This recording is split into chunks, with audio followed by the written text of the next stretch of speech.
It was a typically warm Newcastle summer morning, not unlike this one, when the destiny of Australia's sixth largest city was irreversibly altered.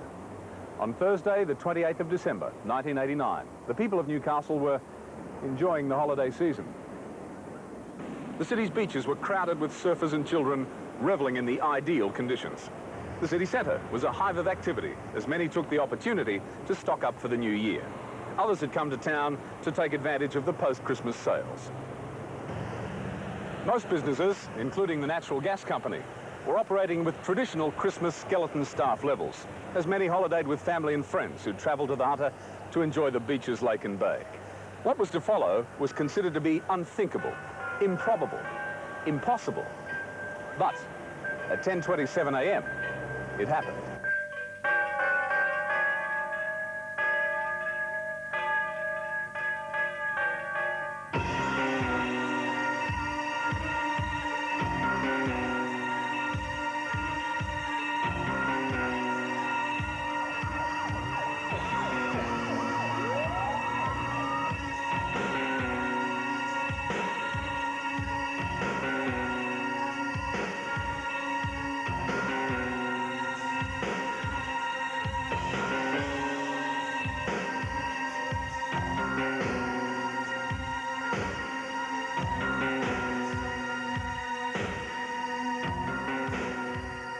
On that eventful and tragic day, the central business districts of Newcastle and surrounding suburbs were devastated by an earthquake. The quake, measuring 5.5 on the Richter scale, shook the city for 45 long and harrowing seconds. Seismologists pinpointed the earthquake's epicenter to the suburb of Cardiff, some 13 kilometres to the west of the city. The quake was relatively shallow, occurring just 13 kilometres below the Earth's surface. This was the first time that a quake of this magnitude had struck such a developed and urbanised part of Australia.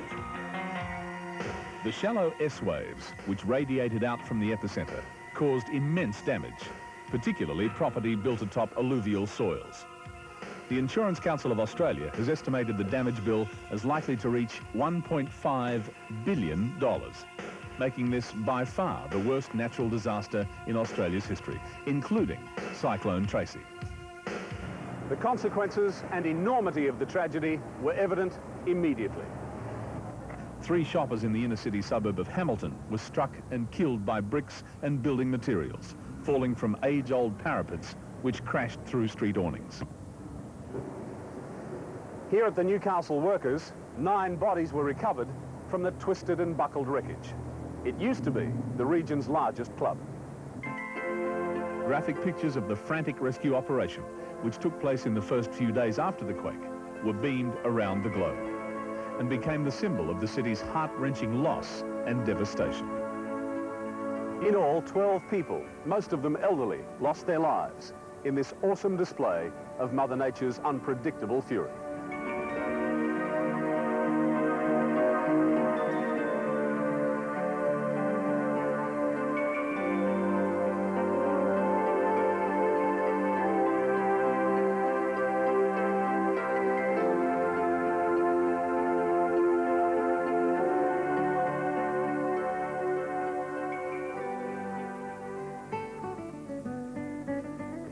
The city of Newcastle dates back to 1801, when the worst convicts from the colony of Sydney were sent to mine the rich coalfields for which the region is now famous. Over the years, many examples of the fine colonial architecture of the 19th and early 20th century had been lovingly and carefully preserved, giving Newcastle a unique quality and character all of its own. Sadly, a great number of these were badly damaged or destroyed by the quake. Over 10,000 homes were damaged by the quake, with many being condemned and demolished. A large number of residents were left completely homeless, with most losing precious and irreplaceable personal effects. The worst of the damage was confined to the inner city suburbs, where the building techniques of yesteryear were no match for the forces unleashed by the quake. While many remained confused and uncertain by what had just happened, emergency and essential service personnel went into action, including the men and women of the Natural Gas Company. This is the story of their response to this most unexpected of disasters.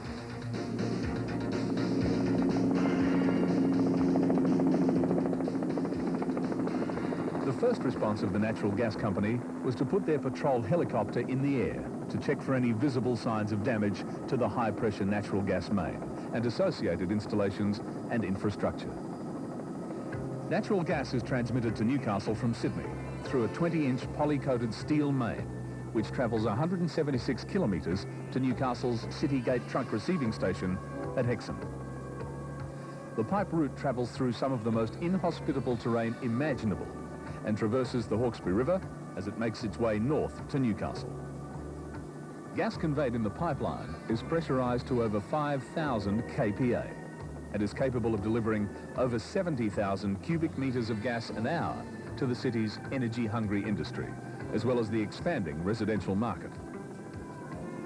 Weekly patrols following the route of the trunk main are made to ensure that no encroachments or potentially hazardous activities are carried out by either landowners or other utilities and authorities. White marker pegs clearly show the pipeline easement, making it easy for the pilot to follow the line from a height of 500 feet. The aerial patrol carried out found no evidence of earth cracking or ground subsidence, which would indicate any likely damage to the pipeline. This was a welcome relief. Further investigation of the internal condition of the trunk main is still to be carried out by the peeing of the line to check for damage and signs of weakness. Meanwhile, on the ground, patrols of the trunk main were being carried out by the company's pipeline patrol personnel. These personnel are engaged in continuously patrolling the pipeline easement. Emphasis is given to those areas in which major activity is occurring, such as the extension of the Northern Freeway. Two-way radio communication with both the Newcastle Regional Operations Centre and the Natural Gas Control Centre at Mortlake in Sydney provides for rapid response should it be evident that there is any risk of damage to the pipeline. These inspections revealed that cracking and some ground subsidence had occurred in one area on Kooragang Island, some 25 metres from the pipeline easement. Closer examination revealed that this did not extend to the pipeline. Happily, the ground inspections could find no other evidence of earth movement along the pipeline easement. Lewis, apart from the ground and aerial patrols, what other checks were carried out? Well, a full survey was carried out to determine whether the steel main system remained cathodically protected. Now, steel is a good conductor. Now, to protect our steel main from striatal currents, which has a highly corrosive effect on steel mains. So how did you achieve this protection of the system? It is achieved through by placing an increased current into our steel mains and by constructing a number of testing points along our mains, and we will be able to survey those points to see the level of the readings coming from those points, and subsequently we will be able to see whether our steel mains remained intact or not damaged. And any other precautions that you needed to take? Indeed, we did. We also excavated a number of locations on our steel mains, and we use a non-destructive testing method to test whether there is any slight crack in our mains. The method is called the magnetic particle test, which by spraying small particles of ground steel, and we will be able to tell whether any slightest crack which occurred on a steel main.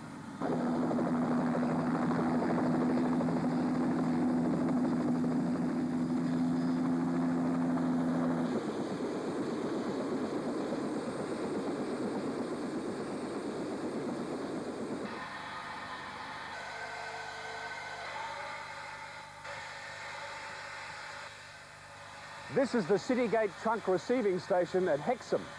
Here, the gas pressure is reduced to 1,050 kilopascals before being delivered into the Newcastle secondary pressure steel main system. This system acts as a backbone feeder distribution system, taking gas to industrial clients such as BHP Steelworks, as well as to commercial and domestic customers. This is the Regional Operations Centre, which became the nerve centre for the company's response to the tragedy. Located only 100 metres from the Newcastle Workers' Club, the centre had suffered some damage, with parapets being lost and walls being secured with steel bracing.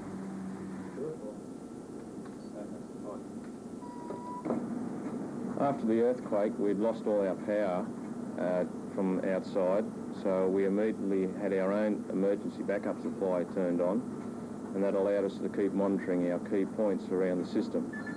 But due to power loss out in the field, all our other sites were off the air, and from that we had to then dispatch people out to check those sites to keep check of pressures and flows and to make sure the security of the system was okay.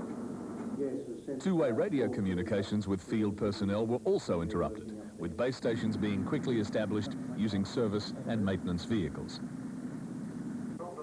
Yes, we'll be there as soon as possible for you. Thank you. Bye-bye. Telephone calls are virtually non-stop as emergency crews, police and customers were calling in, seeking our assistance for locating bad gas escapes and also to cut off the gas supply to badly damaged buildings, including the Workers' Club. As field personnel were dispatched to various parts of the city, others responded to repair leaks caused by ground and building movement. By late on the afternoon of the quake, it was evident that the low and medium pressure distribution system had remained basically sound. Within the central business district, there were no reports of leaking gas mains, while in other suburbs, a steady but manageable stream of calls were being received. Fears of another San Francisco quickly subsided. As holidaying staff spontaneously called in to help out, field operations planners worked hurriedly to place priorities on the work coming in and to dispatch them into the field for attention. As this was occurring, customer service personnel were sent into the city, which by now had been cordoned off to all but emergency personnel, to disconnect gas at path valves and to conduct basement inspections to ensure gas was not leaking from damaged customer installations. Over 160 customers were disconnected in the hours following the quake. In order to ensure a comprehensive response to this emergency, a task force of key personnel was assembled to deal with the situation. Operations meetings were held twice daily in order to share important information and update on what was occurring in the field. These meetings proved to be of vital importance, particularly in the first week or so after the quake, when communications were difficult and great confusion existed. The natural gas company sustained damage to a number of its buildings, while others, such as the main office and showroom in Hunter Street, could not be occupied due to the damaged state of surrounding buildings. Apart from the Regional Operations Centre, substantial damage had occurred at the former Hamilton Gasworks site leased to the LPG distributor Elgas.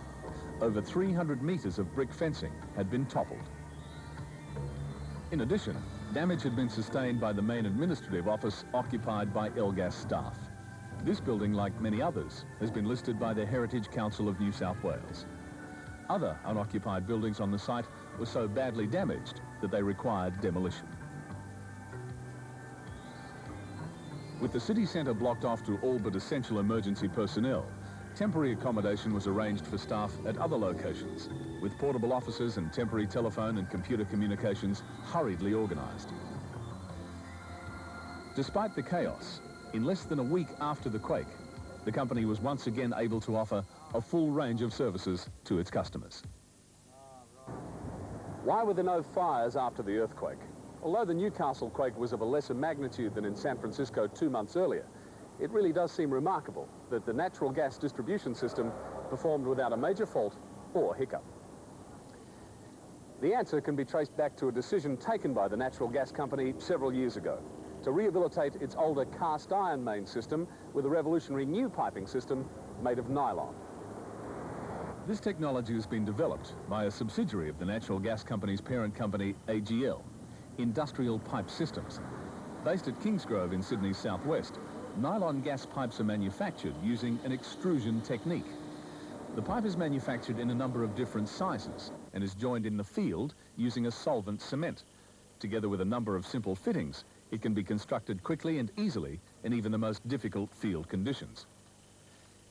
Initially developed for insertion in old cast iron pipes which had outlived their economic lives, the nylon system is now used extensively for direct burial in new housing estates and other areas being reticulated with natural gas for the first time.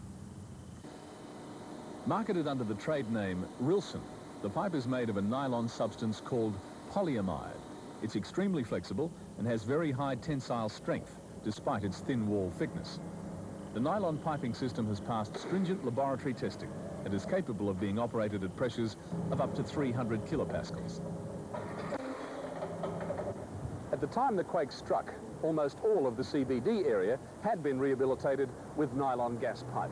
This system performed faultlessly, as opposed to here in Beaumont Street, Hamilton, where damage to the cast iron was much more severe.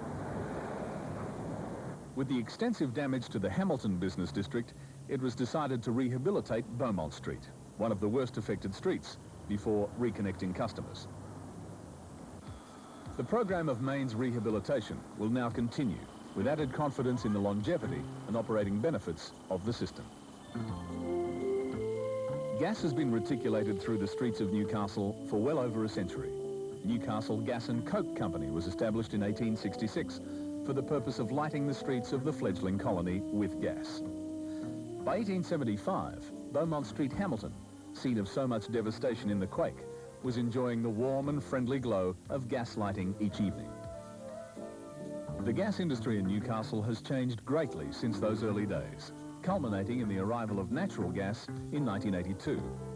While much has changed over the years, the company's gas system is still largely comprised of cast iron mains and galvanized iron services which have performed commendably, and in many cases since the turn of the century. Unfortunately, the earthquake took its toll on a great deal of this system, particularly in the areas where most property damage was suffered.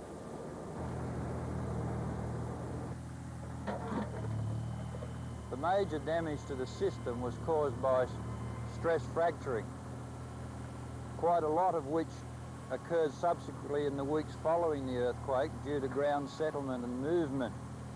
Typically, these mains were repaired using a Malco repair sleeve. Other damage that occurred was services pulled out of the sides of mains due to cottage movement pulling the service with it.